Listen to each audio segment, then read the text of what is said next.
ने कमिट किया है वो जंगी क्राइम्स हैं कि एक समुदाय के खिलाफ इतनी नफरत की सड़क पे लिंचिंग हो रही है। उन्होंने पूरे कोरोना के लिए एक समुदाय को जिम्मेदार ठहरा दिया। तो मैं तो कहती हूँ चापलूसी बहुत हल्का शब्द है अगर चमचा या चापलूस किसी को कहा जा रहा है, क्योंकि जो इनका जुर्म है वो इससे कहीं ज़्यादा संगीन है। देखिए, अब ये मसला ये हो गया कि पिछले कुछ सालों में हमने देखा है कि जो ऑनलाइन एक ख़तरा था वो ऑफलाइन में तब्दील हो गया है। अभी तक ये होता था कि इनके जो मिनियंस थे वो आपको धमकियां देते थे, जान से मार देंगे, परिवार के लिए कुछ कहते थे, या तमाम तरह से जैसे आपने कहा धमकियां देते थे। अब बाकायदा सरकार के लोग आपके मुकदमे दर्ज करते हैं आप पे और समझते हैं कि आज़ाद आवाज़ों को जेल के पीछे होना चाहिए। तो ये ख़तरा अब ऑनलाइन से ऑफलाइन शिफ्ट हो चुका है इस नए दौर में। हम नहीं, मोदी जी ने आपको इंटरव्यू नहीं दिया तो आपने श्याम रंगीला का इंटरव्यू कर लिया। ये एक्चुअली एक बहुत दुख के साथ वो इंटरव्यू किया था। उसमें मजाक था, लेकिन उस मजाक में एक पीड़ा थी कि दुनिया के सबसे बड़े लोकतंत्र, सबसे बड़ी आबादी वाला देश, उसका प्रधानमंत्री बात नहीं करता, वो लोगों के सवाल नहीं जानिए। आधा कश्मीर दिमागी रूप से बीमार है क्योंकि इसलिए बीमार है दिमागी रूप से क्योंकि वहाँ पढ़े लिखे लोग, डॉक्टर, इंजीनियर, पीएचडी किए हुए लोग घर में बैठे हुए, नौकरी नहीं है। बिहार में वहाँ एक गरीबी और बेरोज़गारी का जो कुचक्र है वो इस तरह से एक आदमी को जकड़ रहा है कि वो आदमी आज़ाद होने के लिए परेशान है। इन तीनों लोगों ने मिलके मणिपुर में उन वीडियोस को आपने देखा होगा, हम लोगों ने देखा, क्या रिएक्शन था? एज अ महिला, एज अ पत्रकार क्या रिएक्शन था? स्मृति ईरानी कुछ बोली नहीं, और भी जो महिला है निर्मला सीतारमण, उन लोगों का कोई रिएक्शन मणिपुर के वीडियोस पे नहीं आया। आपका क्या रिएक्शन था एज अ पत्रकार और एज अ महिला? मैं शर्मसार हुई और मुझे अफसोस हुआ कि क्या मैं सिर्फ इस तरह की राजनीति और पत्रकारिता नहीं बल्कि क्या मैं इस समाज का हिस्सा हूँ। और मुझे शर्म आई कि हमारा समाज कितना सड़ गया है कि आज मंदिर में हमने देखा है सैकड़ों साल से औरत को देवी बना के पूजते हैं, और जो वो सड़क पे बाहर निकलती है तो उसके धर्म और जाति के आधार पर उस पर इस तरह से हमला होता है। जय हिंद दोस्तों, मेरा नाम है रजा अंसारी। 7वां चरण के लिए जो है तमाम जगहों पर तैयारियां चली। आरफा खानम शेरवानी जी है, मशहूर पत्रकार है, पूरे देश भर घूम रही है। 400 पार के नारे की बात प्रधानमंत्री नरेंद्र मोदी ने कही तो ये कितनी हकीकत और कितना फसाना है ये जानते। आरफा जी, 400 पार की बात जो है प्रधानमंत्री कह रहे हैं इस पूरे देश भर में, मगर बिहार, उत्तर प्रदेश, कर्नाटका, हरियाणा और महाराष्ट्र में बड़ी चोटें इनको मिल रही है। तो इनके 400 पार के नारे जो है कितना हकीकत और कितना फसाना आपको लगता है? ये तो आप खुद प्रधानमंत्री से पूछिए। उन्होंने इंडिया टीवी को इंटरव्यू दिया, उसमें उन्होंने कहा कि उन्होंने 400 पार तो सिर्फ मजाक करने के लिए कहा था, कि विपक्ष के साथ वो मजाक कर रहे थे। तो वो खुद, मुझे लगता है कि पिछले कम से कम 5 हफ्ते से मैं देख रही हूँ कि अपनी बातों को खुद सीरियसली नहीं ले रहे हैं वो। तो मुझे लगता है कि वो अपने वक्तव्यों को खुद एक चुटकुलों में तब्दील कर रहे हैं। उन्होंने खुद कह दिया इस बात को कि मैं तो मजाक कर रहा था, विपक्ष को सिर्फ मैंने एक तरह से एक झांसे में फंसाया कि देखिए 400 पार, और सबके सब फंस गए और कहने लगे 400 पार। 400 पार। आप लोगों के बड़े टीवी हाउस में काम करने वाली रूबिका लियाकत है, राहुल गांधी ने उनको चमची कहा है, और राहुल गांधी ने जब उनको चमची कहा तो रूबिका जी ने पलटवार किया कि आपको अपनी भाषा की सभ्यता रखनी चाहिए। आपको लगता है कि राहुल जी का भाषण चमची सही था या रूबिका के लिए सही था? देखिए, मैं किसी इंडिविजुअल पत्रकार पर तो टिप्पणी नहीं करती हूँ, लेकिन मुझे लगता है ओवरऑल जो ये दरबारी सरकारी मीडिया है इसको ये समझना चाहिए कि अगर सबसे पहले उसको इज्जत चाहिए तो इज्जत वाला काम भी करे। अगर वो अपने पेशे की इज्जत नहीं करता, अगर वो खुद अपनी इज्जत नहीं करता, तो साफ तौर पे कैसे माना जाए कि जब आप इज्जत वाला काम नहीं कर रहे हैं तो आपकी इज्जत की जाएगी।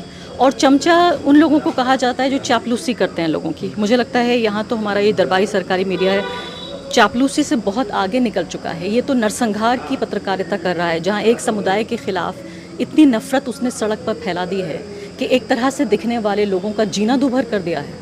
तो मुझे लगता है कि अगर एक बार ये सरकार जाती है और अगर एक बार ऐसा कोई इंसाफ की नई प्रक्रिया शुरू होती है, तो जिसको इंटरनेशनल लैंग्वेज में कहा जाता है, जो इंसाफ की ज़बान है उसमें कहा जाता है वॉर क्राइम्स, जो इन लोगों ने कमिट किया है वो जंगी क्राइम्स हैं कि एक समुदाय के खिलाफ इतनी नफरत की सड़क पे लिंचिंग हो रही है। उन्होंने पूरे कोरोना के लिए एक समुदाय को जिम्मेदार ठहरा दिया।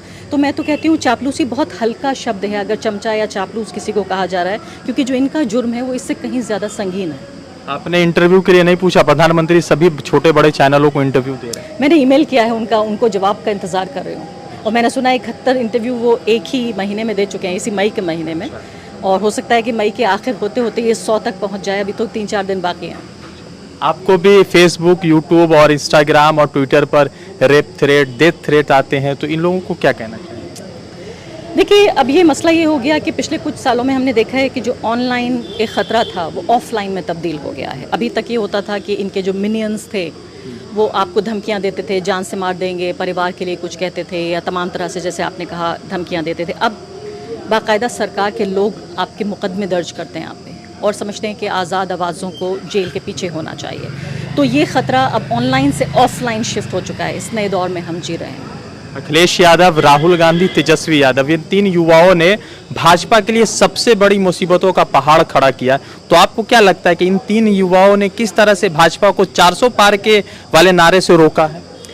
देखिए, मुझे लगता है कि जितने राज्यों में मैं गई हूँ, चाहे वो उत्तर प्रदेश हो, उत्तराखंड हो, बिहार हो या कश्मीर हो, बहुत तरह के मुद्दे हैं देश में, लेकिन एक टिकिंग बॉम्ब की तरह जो मुद्दा है वो है बेरोज़गारी। और बेरोज़गारी इस स्तर की कि वो लोग जो पढ़े लिखे हैं वो बेरोज़गार हैं। अभी मैं कश्मीर से लौट रही हूँ, आप यकीन जानिए आधा कश्मीर दिमागी रूप से बीमार है। क्योंकि इसलिए बीमार है दिमागी रूप से क्योंकि वहाँ पढ़े लिखे लोग, डॉक्टर, इंजीनियर, PhD किए हुए लोग घर में बैठे हुए, नौकरी नहीं है।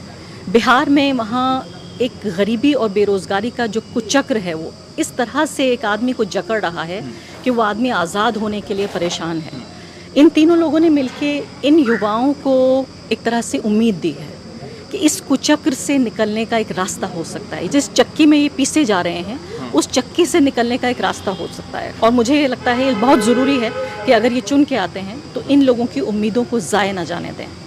2014 से कहा जा रहा था कि मोदी नहीं तो कौन, मोदी नहीं तो हूँ। क्या राहुल गांधी अब तैयार हो गए हैं कि मोदी नहीं तो राहुल गांधी? बहुत लोडेड सवाल है। मुझे तो नहीं लगता कि राहुल गांधी या मोदी, मैं तो कहती हूँ कि वो व्यक्ति जो इस देश का संविधान, इस देश का लोकतंत्र, आज़ाद आवाज़, लोगों के अधिकार, गरीब लोगों को रोटी, बेरोज़गारों को रोज़गार ये मुहैया कर रहा है, वो नेता होना चाहिए। मैं बहुत ज़्यादा किसी की शख्सियत की पूजा करने में या पर्सनालिटी वर्शिप में यकीन नहीं रखती। मोदी नहीं है तो राहुल होंगे, राहुल नहीं होंगे तो रोहित होंगे, कोई और होंगे, कोई और होंगे। नेता इतना अहम नहीं है। अहम है कि मुद्दा, क्या हम मुद्दे को पे बात कर रहे हैं या नहीं, आम लोगों की जो सरोकार हैं उनकी बात हो रही है या नहीं। मोदी जी ने आपको इंटरव्यू नहीं दिया तो आपने श्याम रंगीला का इंटरव्यू कर लिया।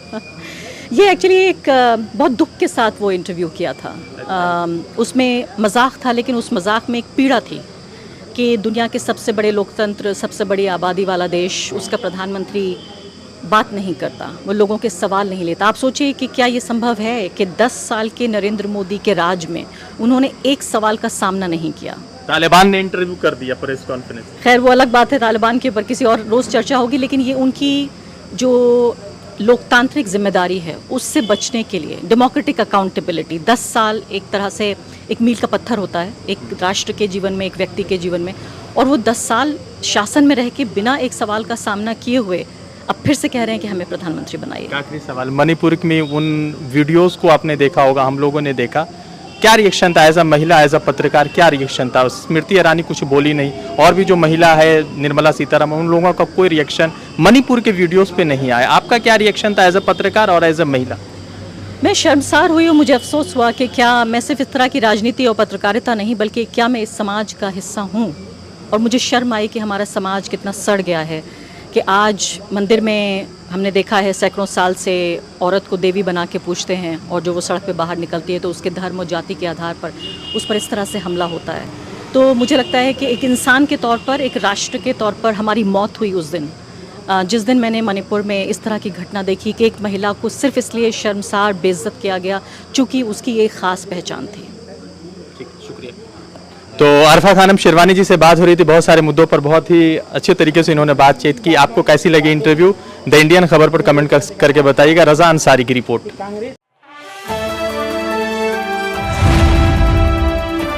द इंडियन खबर, सच आपके सामने।